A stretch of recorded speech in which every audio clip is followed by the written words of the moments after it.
Bonjour Frédéric. Bonjour. Dans la presse ce matin, qu'avez-vous trouvé? Vous trouverez bien sûr dans plusieurs journaux des articles sur la traversée de la Manche, et oui, par Francky Zapata notamment, un dossier dans le Parisien aujourd'hui en France qui vous explique le fonctionnement de l'appareil, en soulignant que ce n'est pas à la portée de tout le monde. Il faut résister à la forte poussée des réacteurs avec les seuls mouvements du corps pour se diriger, un peu comme un skieur à pleine vitesse. Tous ces détails permettent de comprendre le côté performance et puis aussi le fait que l'appareil ne peut servir qu'à un usage militaire, ne serait-ce que du fait de la très forte consommation de carburant, dossier complet dans le Parisien. Mais l'actualité la plus présente ce matin, c'est ce qui se passe à Hong Kong. Vous voyez la couverture toujours du Parisien, mais aussi celle du Figaro ou un article de l'Humanité. Les Hongkongais défient le géant chinois, le bras de fer avec Pékin se durcit. Hong Kong se prépare aujourd'hui à la grève générale. Alors, à part Donald Trump, qui a semblé se laver les mains du mouvement de protestation en déclarant que la Chine fait ce qu'elle veut à Hong Kong, je cite l'Humanité, pour le reste du monde, c'est plutôt l'inquiétude. Selon l'édito du Figaro, les dirigeants communistes de Pékin ont fait une erreur en essayant de grignoter la relative autonomie d'Hong Kong. Vous voyez ce titre.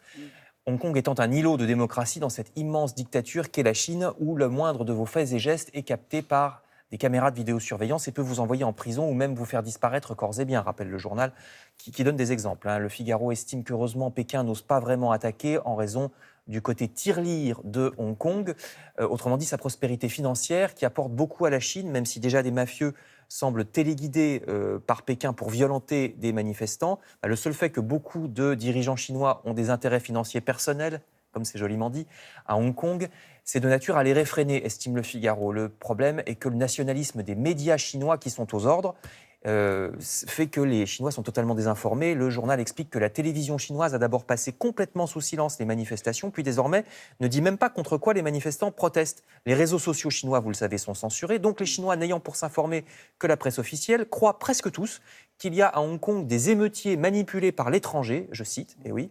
Les Chinois ne comprennent pas que les libertés pour lesquelles se battent les Hongkongais sont les libertés qu'eux-mêmes Chinois ont déjà perdues, je cite le Figaro. Et de son côté, la Croix rappelle que peu de personnalités ou d'artistes hongkongais ont osé se joindre au mouvement de protestation de peur de voir leur carrière ruinée, étant donné le nombre d'industries du spectacle que Pékin contrôle. Même des libraires qui vendaient des livres mal vus ont été kidnappés.